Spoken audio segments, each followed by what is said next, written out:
Hi friends, ఎలా ఉన్నారు? నేను బాగున్నాను. మీరందరూ బాగుండాలని కోరుకుంటున్నాను.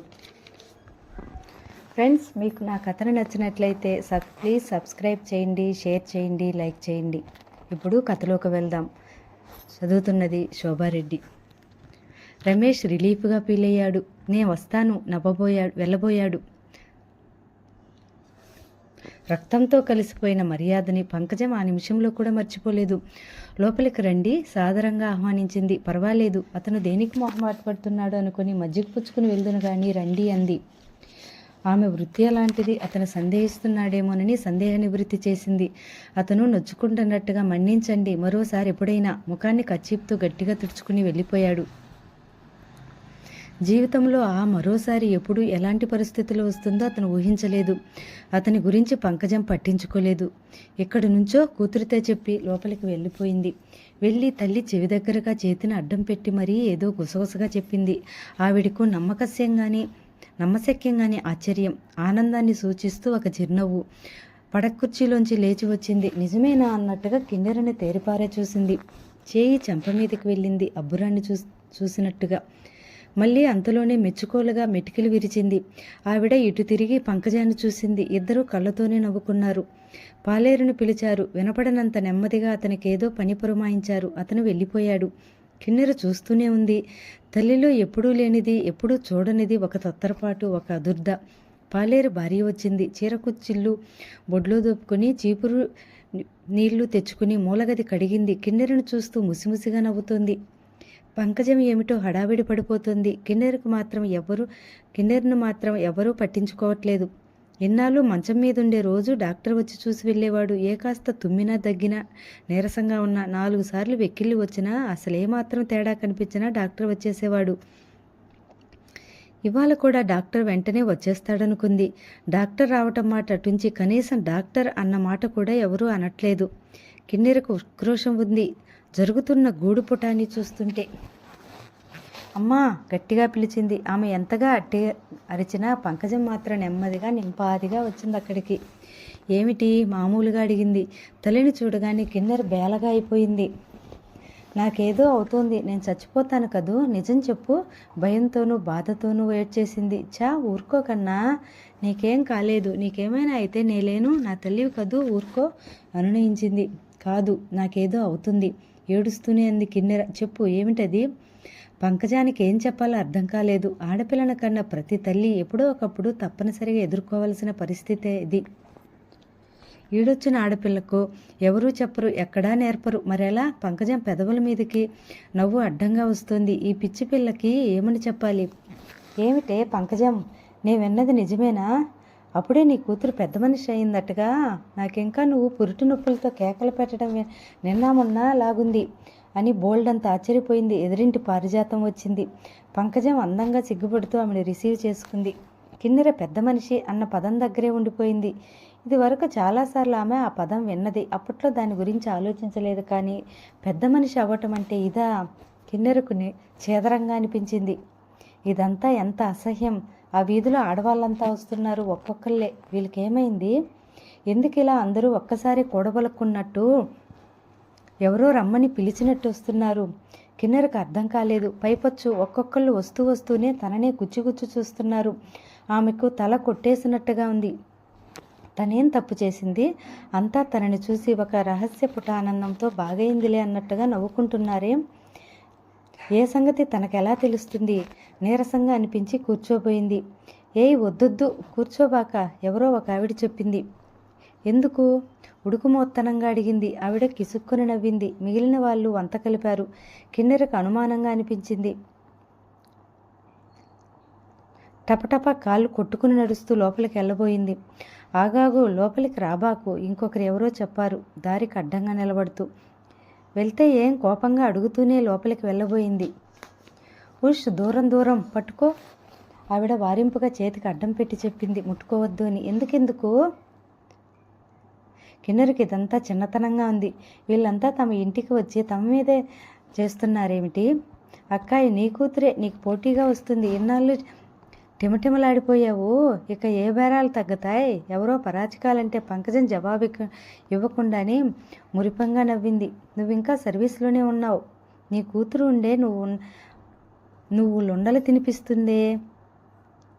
అప్పుడే వాళ్ళు అలా అంటుంటే పంకజం గర్వంగా ఫీల్ అవుతోంది. సరదాగా ఆనందంగా నవ్వుతోంది. కిన్నెరికి అదంతా నచ్చట్లేదు. తల్లిని అంటున్న మాటలకు అర్థం తెలియకపోయినా తల్లి రెస్పాన్స్ నచ్చట్లేదు. అమ్మా చూడు, నన్ను లోపలికి రావద్దంటున్నారు, ఎవరిని ముట్టుకోవద్దంటున్నారు. వీళ్ళంతా మన ఇంటికి ఎందుకు వచ్చారు? ఏడుపు గొంతుతో అడిగింది గట్టిగా.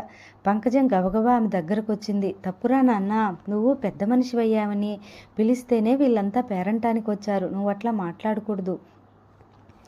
ప్రేమగా మందలించింది. కిన్నెరకు కొత్త విషయం బోధపడింది. జరిగిందే ఏదో అసహ్యమైనదంటే వీళ్ళందరినీ పిలిచే మరీ చెప్పటం ఎందుకు? వీళ్ళొచ్చి ఇంత హంగామా చేయటం ఎందుకు? మరీ సిగ్గుచేటు. అమ్మకు తమ్ముడు వరసైన భీముడు మామయ్య తాటాకుల్ని తెచ్చాడు. పచ్చిగా ఉండి ఒకలాంటి కమ్మటి వాసన వేస్తున్నాయి. ఎవరో అతన్ని సరసమాడారు. అతను బదులుగా ఏదో అని గట్టిగా నవ్వాడు. కడిగిన గదిలో ముగ్గేస్తున్న పాలేరు భార్యతో సహా అంతా నవ్వారు. ఒక మూలగా తాటాకులను పరిచారు. పసుపు నీళ్లు జల్లిన తెల్లని బట్టను ఆకుల మీద పరిచారు. కిన్నెర కళ్ళ ముందే పనులన్నీ చకచకా జరిగిపోతున్నాయి. కిన్నెరను వచ్చి ఆకుల మీద కూర్చోమన్నారు. ఆకుల మీదకి ఒక్కో అడుగు వేస్తుంటే చిన్న శబ్దం. పంకజం వచ్చి పసుపు ముద్దనిచ్చి ముఖానికి చేతులకు కాళ్లకు రాసుకోమంది. కుంకుమిచ్చి బొట్టు పెట్టుకోమంది. చెక్కబొమ్మనిచ్చింది పక్కన పెట్టుకోమని తోడుగా. అంతా ఒకటే హుషారుగా ఉన్నారు, నవ్వుతున్నారు. కిన్నెరకు ఈ తతంగమంతా ఎంత చప్పున అయిపోయి వీళ్ళంతా ఎంత తొందరగా వెళ్ళిపోతారా అనుంది.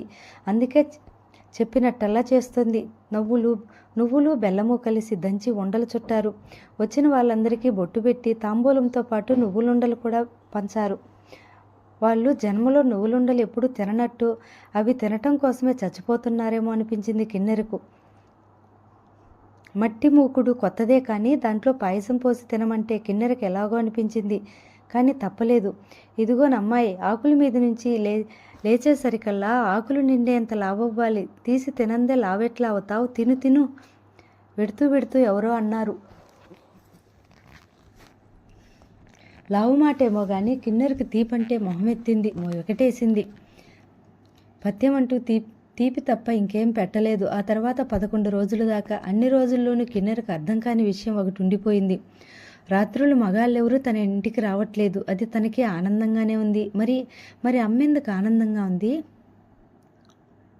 ఒట్టి ఆనందం కాదు, తుల్లి పడే ఆనందం. ఎందుకో అందులోనే తనకి తానే పెద్దరికాన్ని ఆపాదించేసుకుంది. అమ్మమ్మ దగ్గర కూర్చుని ముడి వేయించుకుంటోంది. పొడుగాటి జడలో కాకుండా తల్లిని అలా చూస్తుంటే కిన్నెరకు కొత్తగా ఉంది.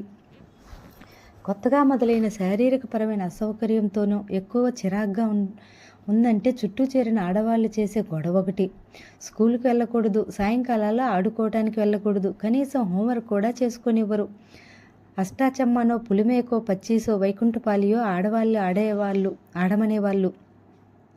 చేతులు ఆడుతూనే ఉన్నా నోరు మాట్లాడుతూనే ఉంది. నిజానికి ఉదయానికి ఎవరైనా కిన్నెరకు తోడుగా ఉండామని వచ్చేవాళ్ళు. వాళ్ళకి తోడుగా మరొకళ్ళు, ఇంకొకళ్ళు, ఇంకా ఎక్కడెక్కడి కబుర్లో మొదలయ్యేవి.